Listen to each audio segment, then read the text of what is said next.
Ensuite, on a donc 4 délibérations en matière de ressources humaines. La première, donc c'est une première au sein de Quimper les Communautés, c'est la création d'un contrat d'apprentissage. On peut désormais avoir des apprentis au sein de Quimper les Communautés. Donc je vous propose la création d'un premier poste d'apprenti au sein de Quimper les Communautés au sein du service informatique.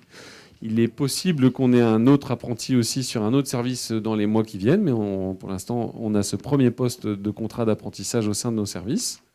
Est-ce qu'il y a des questions ? Pas d'opposition, pas d'abstention. Ensuite, on a 2 créations de postes que je vais présenter en même temps parce que les deux, finalement, résultent de la même difficulté. Au sein du service communication comme au sein du service finance, eh ben, notre maison a grandi. Comme j'explique dans ceux qui m'ont entendu en conseil municipal, dans les 6 que j'ai déjà fait, ont vu ces chiffres-là. Hein. Le budget de Quimper des Communautés est passé de 58 millions d'euros en 2014 à 108 millions aujourd'hui. On a plus d'une centaine d'agents en plus. On est passé de 155 agents à 260 agents.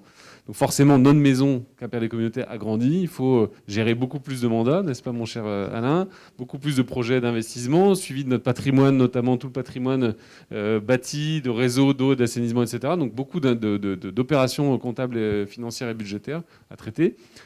Beaucoup de sollicitations aussi de la part des services pour communiquer. On l'a dit, l'importance tout à l'heure d'expliquer ce que fait notre communauté d'agglomération auprès de nos habitants. D'où le besoin de renforcer ces 2 services, service communication et service finance. Donc par la création d'un poste de rédacteur territorial au sein du service communication et idem pour le service finance. Est-ce qu'il y a des questions sur ces 2 postes ? Est-ce que les 2 en même temps on va voter ? Qui s'abstient ? Qui vote contre ? Donc pas d'opposition.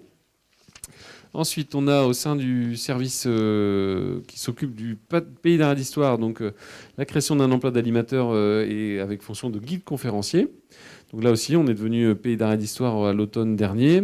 Dans le cadre de cette candidature, on s'est engagé évidemment à promouvoir le patrimoine de notre territoire. On avait d'abord mis en œuvre une première modalité d'organisation avec l'Office de tourisme.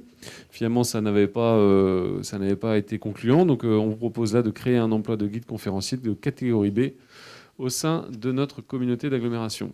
Des questions ? Pas d'opposition ? Pas d'abstention ? OK.